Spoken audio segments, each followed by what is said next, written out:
the time I taught first grade all those years. So you're going to pick either first grade, second grade, or third grade. Please do not give me pre-K because pre-K will not be accepted. You're going to write 5 lesson plans and what I call supportive information. We'll talk more about that. Your topics must be approved by me, which means you're going to send me your topic in an email and I will give you a yay or nay, because I really do not want you to pick a topic that's so broad you'd have to spend 3 months on it to cover it all, or copy a topic that's so narrow that you can't get more than one lesson out of it. So I'd like to be able to guide you with that. So please send me your topic.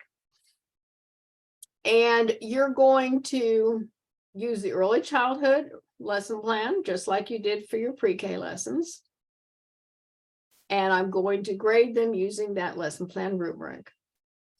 So in this integrated thematic unit, first of all, it's called an integrated thematic unit because you're going to integrate the content areas. You're going to have your math. You're going to have your English language arts. You're going to have your social studies and science and so on and so forth, all wrapped up around a topic.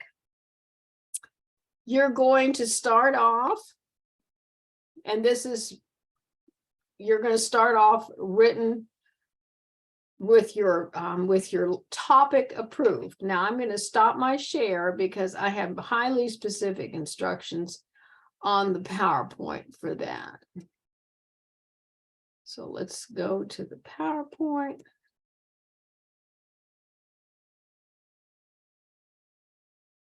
Okay, here we go, and announcements, and we'll go to that integrated thematic. There we go. Okay. So this is the textbook section on it. It's not all that informative, but there is some little bit of good information. When we talk about integrated curriculum, we're really looking again into one that wraps up all the content area within it. It differs from the ways many children are taught because a lot of children are taught with everything in separate little boxes. This little box here is your reading program. That little box is your math program. This little box is your social studies. And the last little box is your science. So they have nothing to do with each other. They don't relate. Kids don't understand how one works with the other, but that's the way we teach it. And I hate to see that. Children learn much better when you can make connections within one subject area, but all tied together. Children, again, they benefit when we tie things together. All right. So here's how you're going to set it up. Oh, the topics. First of all, before setting it up, I already talked about me needing to approve. Unit topics that will not be approved: transportation, community helpers, and farm animals. Not approving that. For one thing, you're not going to be able to bring farm animals into your classroom 5 days a week, so let's not go there. Community helpers, you're not going to bring 5 different community helpers 5 different days either. And transportation, after doing cars and bicycles, what else are you going to bring in every day? So that's just not going to work either. So don't pick those. Cover sheet, that's the first thing that's going to be on your integrated thematic unit when you put it together. And it will be all put together in one long document, very long. This is a big assignment. It's 100 points. First things first, front cover page is going to have topic, grade level that you're working with, and your name. Next, you're going to have a 1-page unit overview. Just 1 page, double spaced. Narrative, that means paragraphs. What you expect the students to learn. This is not copy and paste the stuff off the Oklahoma academic standards. Just tell me, what do you want the students to learn in this particular unit? 1 page. Then the next thing you're going to work on is the characteristics of the learners. Because I'll tell you right now, a lot of people, you setting up this particular, say you're writing it for second grade. Well, shouldn't you know what you can expect of the average second grader in cognitive development so that you know what kinds of activities would be appropriate? Shouldn't you know what the average second grader is capable of doing social, emotionally, fine motor, gross motor? You should. The answer to that is yes, yes, and yes. You should know. And that's why you can go ahead and bullet this. Just give me a listing, cognitive development for second graders. Fine motor development for second graders. Bullet, bullet, bullet, bullet, bullet. And this is all in your textbook. If you look into the content area chapters, it has the average developmental characteristics of children in each of these age groups. So make sure that you use that as a resource. And the next thing in your packet that you're going to send me is a beautiful web. Now you can hand draw this, you can do it on the computer, I don't care. But I want to know that you are planning this out, that this is not random, you know where you're going. And that's why you web it out. Put your topic in the middle, and then where you're going to go for each of the days of the week. That helps you to picture. I'm a real visual learner. Helps me to picture what I'm going to set up for each day. And so I'm just want you to go ahead and create one for yourself. Each one of the lesson plans, obviously is going to be a new lesson plan since you're writing this for a different grade than you've written before.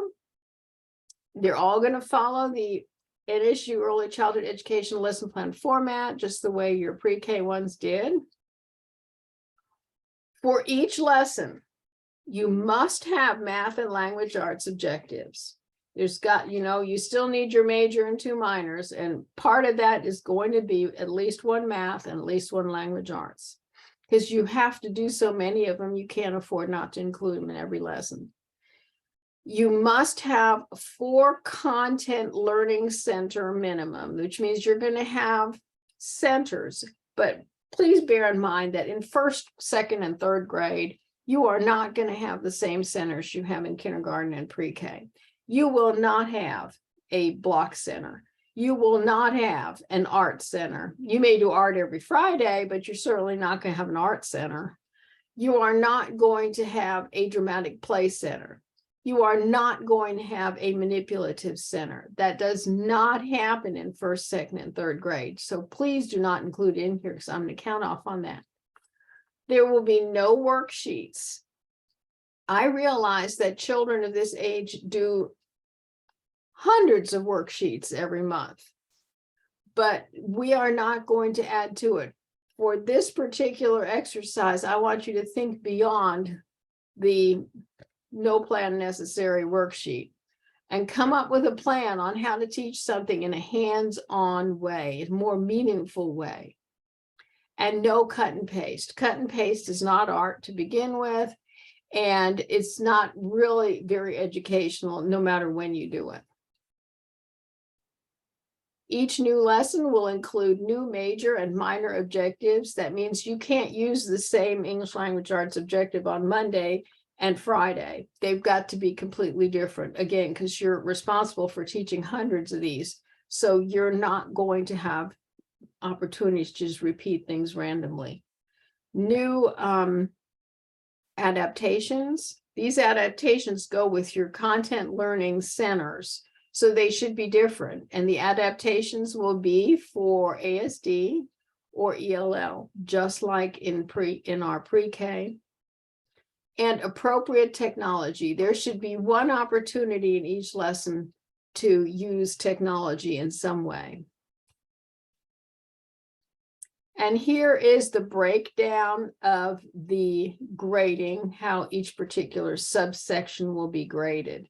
But I want to show you something before we close this up. Let me just share this syllabus with you. If you look at the way this is graded out, when I grade the lesson plans, the most they can come to is 80. That leaves you 20 points. So this is the supportive information that consists of 20 points.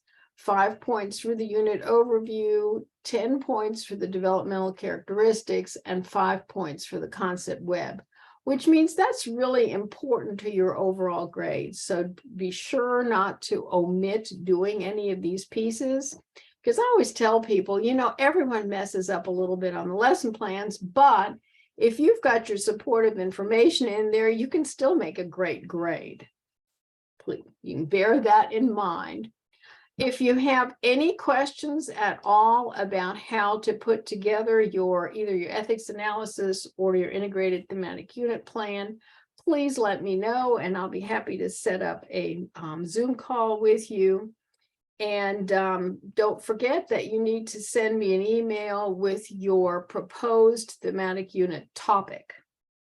And that way I can either make suggestions or just say, great topic, get started writing your unit. Okay, have a wonderful week, and I will visit with you next time. Bye.